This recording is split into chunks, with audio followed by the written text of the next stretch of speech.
What type of terms should you be accepting or asking for when looking into a property? I'm Tim Diesel, commercial real estate consultant. Today I want to discuss do's and don'ts when it comes to terms and comes to making offers creatively and how to get your offers accepted. Now, there is many people talk about, listen, just tie up the property and everything will be much better from there. Now, I do agree with that, so I want to kind of break this up. So I want to talk about if I'm representing someone as a buyer or if I'm the principal or if we're representing the seller side, right? So let's talk about the buyer first. Now, as a buyer, yes, you want to tie the property up as long as possible. That's just the way it is. We don't want to waste people's time. We don't want to get into property that we know we're not going to buy. That's ridiculous. We're tying up property to give us more time to get financing, right?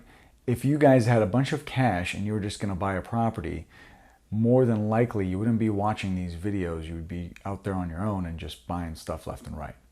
Now, this is more for the creative financing type, the more looking for doing deals with very little money out of pocket. So let's stay on that for a little bit. So let's just suppose January 1st, you found a 10-unit building and you really love it and you want to tie this property up.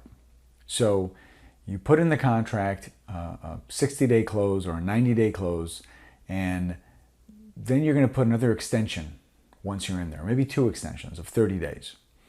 Now that's great.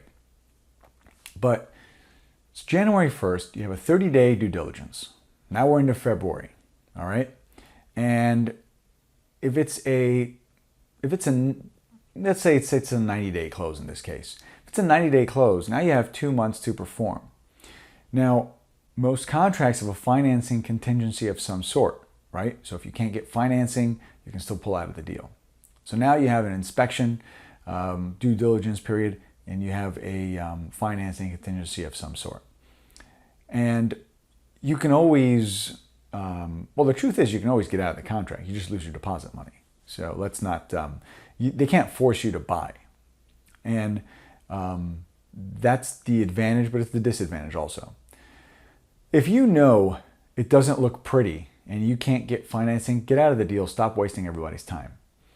The idea of tying the property up is to help you look for financing, shop the deal around, do that sort of thing. So every contract, if you're making an offer, you're always asking for 30 days inspection, depending on the size of the property, of course, right? If it's a 300,000 square foot center or if it's a 5-unit building, we're talking 2 different things. But let's just use the average. You're asking for a 30-day inspection, and there's always a financing contingency there. Usually 45 days. If you need more, you need more. And there's always a 30-day extension. Now, I have been able to do 30-day extensions a few times without putting any more money into the deposit. Most of the time, you're not going to be able to get away with it. So if it's $1 million deal and you need another 30 days, most of the time you're going to have to put another $10,000 in or something like that. And you have to work all that out in the beginning. You can have 2 extensions, 3, you can have as many as you want. It's just, are they going to give it to you? Most of the time, you're going to get 1 extension. You can get 2 if you push for it. So now you have time to get your financing together. Really, that's really what it is. That's the most part. And now let's flip this around for a quick second. Now let's say you're selling the property. If I'm the seller, there's something that I look for if I'm helping someone sell their property. I never let them have more than 1 extension. That's just not going to happen.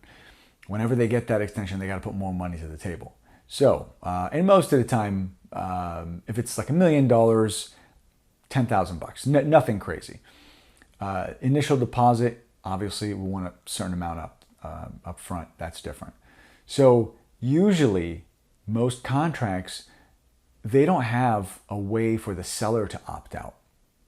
This is very important, and I put this in many times.